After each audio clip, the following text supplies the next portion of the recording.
Gospels, and I said I would preach on sections of our readings that are only in one Gospel. But today I'm making an exception. This story is in two places. In Mark, as we will see today, and also later in Luke. The accounts are almost identical, so I promise when we get to this in our Luke reading, I won't preach it again, okay? But I find this story so compelling, I can't let it go. Let me tell you why. Last week at the pastor's conference, I met a widow who was mighty. Her name was Linda. And for our interpreting purposes today, you can just call the widow Linda. Whenever I say widow, you can say Linda.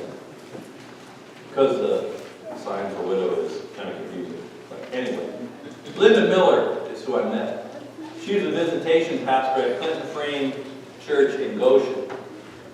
Her husband, Jim Miller, who was a biology professor at my college, Goshen College, was murdered several years ago. And she has been through so much. You will hear more about her in the future. But what blew my mind was her ability not only to survive, but also to continue to give of herself to the church. She was and is a mighty widow. Then also, over the last few months, I've had numerous people talk to me about money and specifically giving. So this is a teaser to the messages, Lord willing. I'll begin after Easter around the theme of money. So feel free to let me know more thoughts you may have or questions you may have in regards to money matters. Now, that's a rather scattered intro. So for those whose attention spans may already be stretched, I want to give you the sermon in about 6 seconds. Here it comes. On your outline, Jesus notices a lot when you give all you got. Jesus notices a lot when you give all you got. I'm in the Gospel of Mark, chapter 12, verse 41. Again, as you turn there, unless they cleaned us out completely at the funeral yesterday, I offered people Bibles at the funeral. There should still be a few Bibles on the ends of your pews. They're there for you to use. We love it when God's people open up His Word together. If you don't have a Bible you can read and understand today, we want you to grab that one, read it, take it home, consider it a gift from us to you. I'm in Mark chapter 12, verse 41.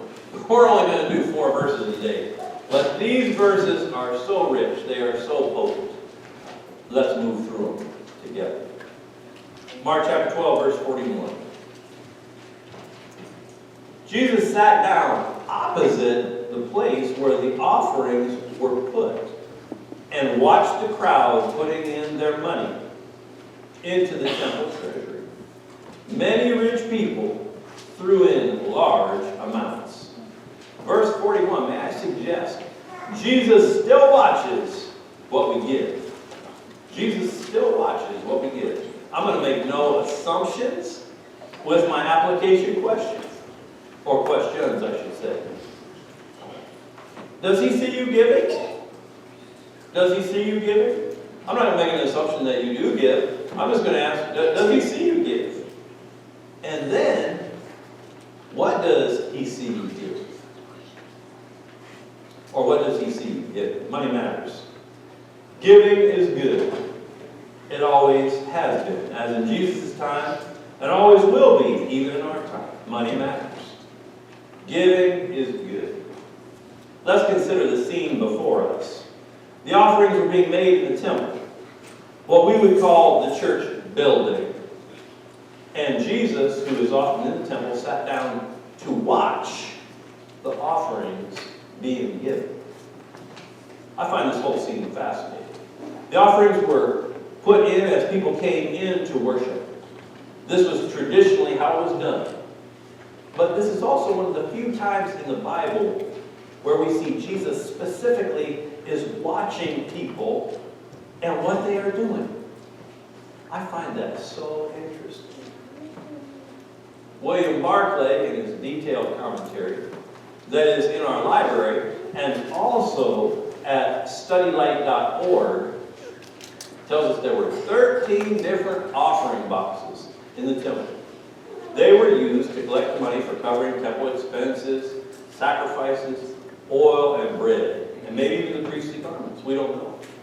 But it may be an example of designated giving. Wow. Not everybody likes that, but there it is. We see giving going on, and the rich were putting large amounts of money into the offering. This would seem very, very impressive. So now I'll just have you use your imagination. Imagine if Bill Gates came to SMC. And during the offering time, he gave $1 million in cash. Okay? The green velveteen bags would be stuffed full. We'd have to go to the kitchen, grab the big trash cans, we'd try to bring them in. We'd be trying to, it would be impressive. The lovely, like I said, the green bags would overflow. It would be a marvelous mess of money, but may I suggest Jesus would be unimpressed. He alone knows what everyone's capacity to give really is. Now, I found out what Bill's may have been. Let me say here, too. Bill and Melinda Gates are doing more to fight malaria around the world than anybody I know. Malaria is a disease that kills more people in the third world than it ever should. And he and his foundation are really working very hard to do that very good thing. So I'm not trying to say Bill Gates should come here and give us $1 million. Because he's doing other things that perhaps match his capacity. Bill Gates earned $11.5 billion in a year, which works out to roughly $33.3 million per day, or $1.38 million per hour. I know that's probably what you make, but that would be a lot.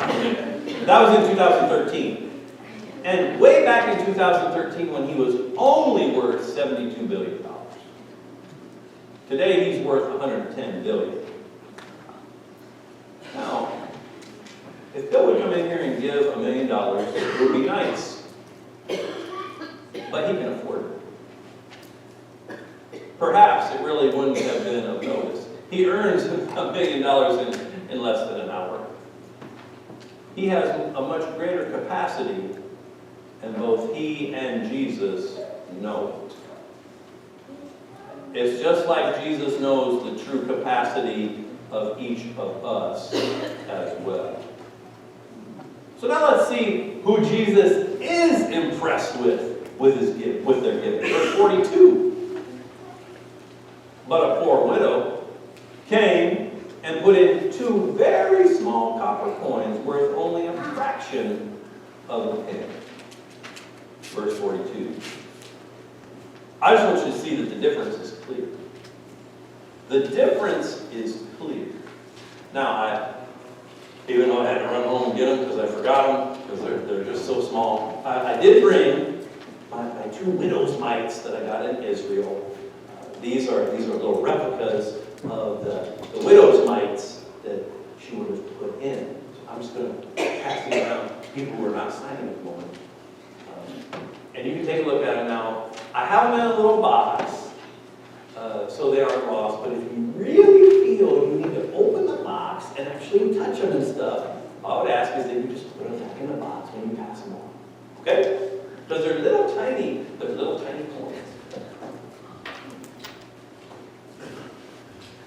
Application question. Do you ever think an offering is insignificant? Do you ever think what you give really doesn't add up to much? And then I would have you ponder what determines your capacity to give. The ancient Greek word lepton means a tiny thing. And so in the Old King James Version, it was translated a mite. Remember it being called the widow's mite, which comes from the word crumb, or very small morsel. Here's the root of my title, the mighty widow. The mite was 1% of a day's wage. We call what we call minimum wage for 8 hours of work. What's the minimum wage today? You know it? How much? 870. 870. In January, in Ohio, the minimum wage popped up to 870. So roughly $69 and some change. We'll round up to 70 bucks. 1% of that is 70 cents. So we could say on that day, the widow came in with 2 little quarters and 2 dimes. If she was coming in today, that's what she'd have in her hands. When the offering bags are passed, she'd pull out her 2 quarters and 2 dimes and she'd drop them in the bag. And see, in Jesus' time, she had 2 mites. She had 2. The wonderfully radical thing about this widow's giving was that she had 2 mites, and she gave them both. That's wild giving. Think about that. She might have kept 1 coin for herself. No one would have blamed her if she did. I mean, that's 50-50. God, you get half and I get half. That's 40% more than the tithe. God should be thrilled. But instead, she gave with staggering generosity. That's what got Jesus' attention. This is the part of the wilder learning, so buckle in. You see, I believe the widow walked in convinced to give all she had. Because she knew how much God can give to her. God wasn't limited by, or I should say, she wasn't limited by her meager circumstance, but rather she was motivated by God's infinite wealth. And it got Jesus' attention. Now, if you would ask yourself a really radical, reckless God question this morning, this is such a radical question I didn't want to put it on your outline. But you can write it in. If you were to ask yourself this question, what could I give that would get Jesus' attention today? What could I give that would get Jesus' attention today? Now Jesus points out this mighty widow for all to see. And here's why. Verse 43, calling his disciples to him, Jesus said, I tell you the truth. This poor widow has put more into the treasury than all the others. They gave out of their wealth, but she, out of her poverty, put in everything, all she had to live on. Verses 43 and 44. I believe in these verses we see how God calculates more. How God calculates more. When was the last time you gave like crazy to God? If you can't remember, what will be the next time? The poor widow has put more in than all those who have given. Jesus did not say she put in more than any one of them. He said she put in more than all of them put together. This is mind-blowing mathematics, or math. They all put in out of their prosperity. She put in out of her poverty. She put in all she had. This explains how Jesus could say that the widow put in more than all the rest. It was because all the others gave out of their sufficiency, while she gave sacrificially. David Gusick, in his online commentary, Enduring Word, said this so well. Jesus' principle here shows us that before God, the spirit of giving determines the value of the gift more than the amount. God doesn't want grudgingly given money or guilt money. God loves a cheerful giver. The widow's gift and Jesus' comment on it shows us that the value of the gift is actually determined by what it costs the giver. This is what made the widow's gift so valuable. If you remember in 2 Samuel 24:24, David said, I'm not going to give God something that costs me nothing. That could be another Bible study for another time. In 2 Samuel 24:24, you might want to write that down. The mighty widow forever confronts the hesitant giver that says, I'll give when I have a little more. The widow had virtually nothing, yet she gave. This is the beauty of the tithe. If I can break it down into practical application. The beauty of the tithe, the starting line for sacrificial giving. I know there are people who would struggle to give 10% of their income. If they make $30,000 a year or $300,000 a year, it would be a struggle. Everyone can please God with their giving, be they rich or poor. Whatever we give sacrificially to God, He sees it, and I believe He is pleased. So where do we go from here? May I suggest the mighty widow is an example of radical, reckless giving that should be done as the Lord leads us to. When God says give, do it. If you struggle with this whole concept, or even the start with the tithe, 10% of your income. Make that sacrifice. And I know for some that would be a sacrifice. But then see, after you do that, how God grows your sense of His generosity and yours. I love the stories I read about people who do reverse tithing. Have you ever heard of that? Reverse tithing? People who have been blessed in such a way and disciplined their lives in such a way that they actually give 90% of their income and then live on 10. It's incredible. But there are people out there who are doing it. There may be some of you in here that it's amazing. What I mean is, giving shouldn't be done out of guilt or to make a show. Radical giving should be deeply discerned and then joyfully released. I believe and have experienced from both sides the call to give sacrificially, but then also I've been on the receiving end of God's blessing with overwhelming generosity.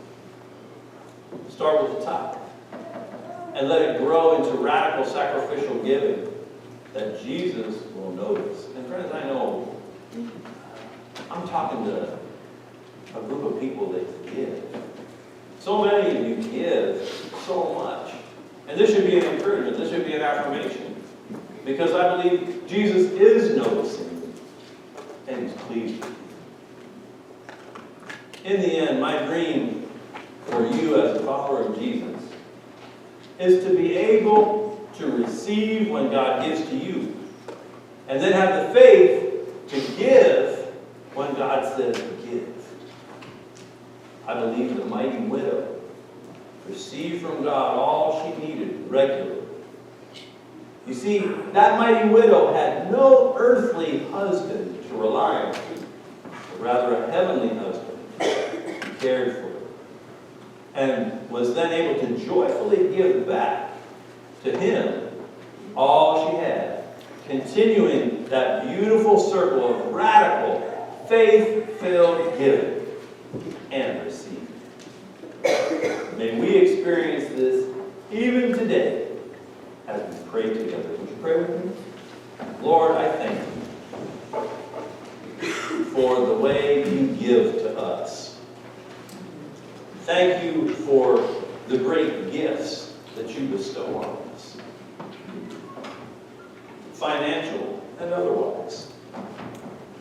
Lord, I pray that as we hear of needs, and as you prompt us to give in radical, perhaps even reckless ways, that you would give us the freedom and the trust in you to do it.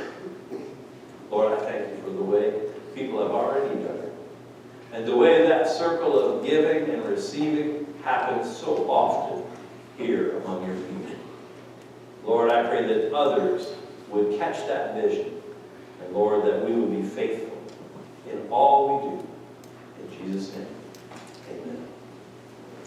Please stand as we sing together hymn number 389, Take My Life and Let It Be. We will sing verses 1, 4, 5, and 6.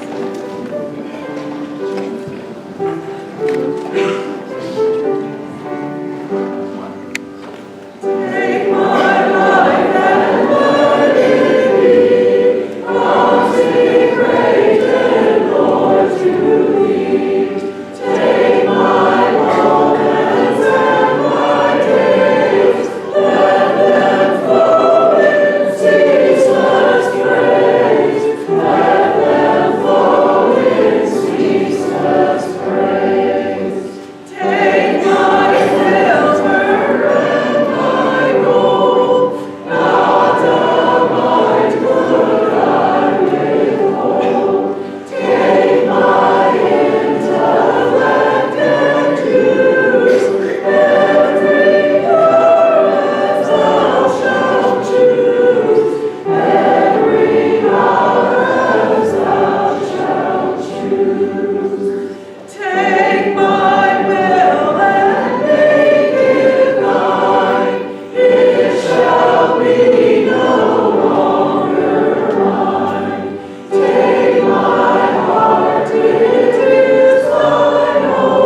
Wow, what she did again, you have a seat.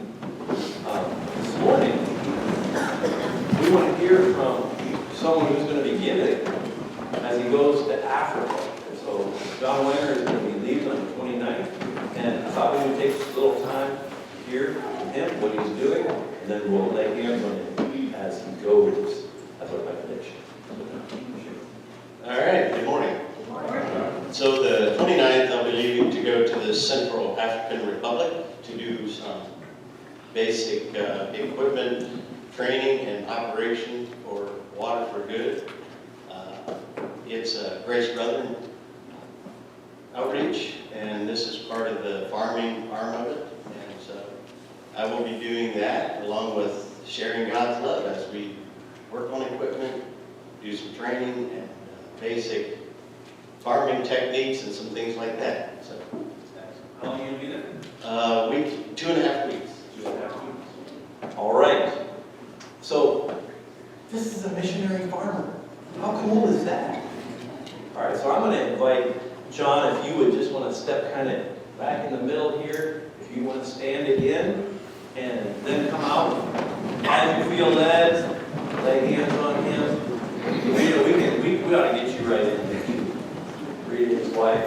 Here's an open eye.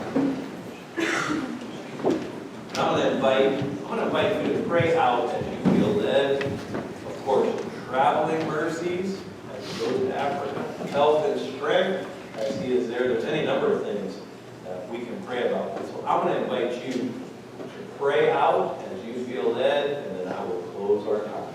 Let's pray together.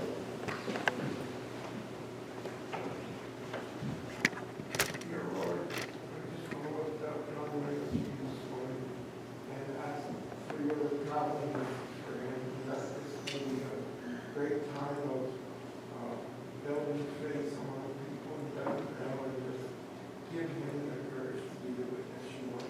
He was free to do it at home. We know that 2.5 weeks seems like forever. Right? We just want you to give her your peace and comfort, knowing that he's in your hands and that he's doing the work that you want him to do. Dear Lord, bless my friend John. I know of no man easier to work with, and I pray that this transfers cultures.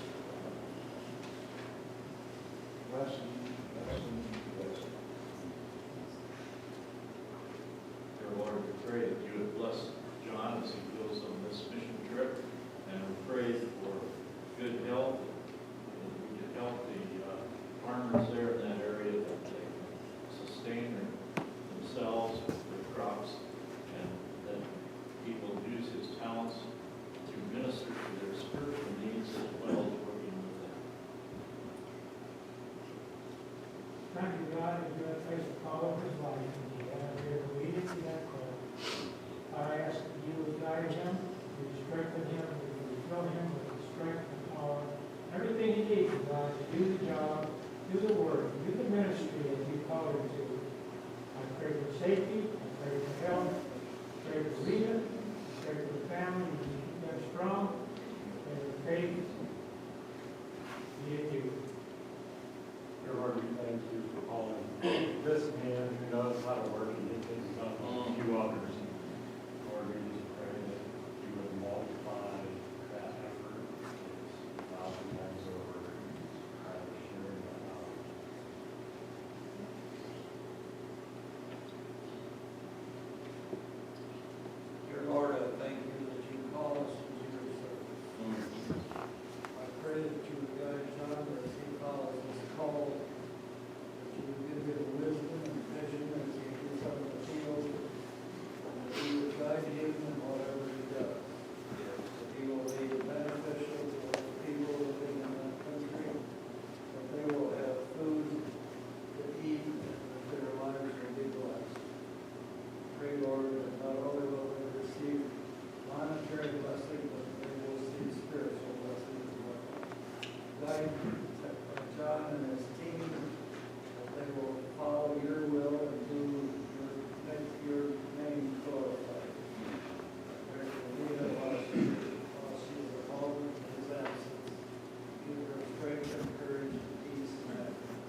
great adventure that you are calling our brother John.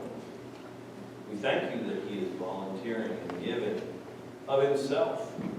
Lord, we ask that you would bless every part of this trip, from the drive to the airport. We pray that flights would be on time. We pray that connections would be made, and there will be safe transport to and from. And Lord, for everything in between, we would simply ask that he would be reflecting the likeness of you in everything he does. Lord, I thank you for John. I pray that you would bless him and keep him as he goes and serves you. In Jesus' name, all God's people. Amen. Now let's share the doxology. Praise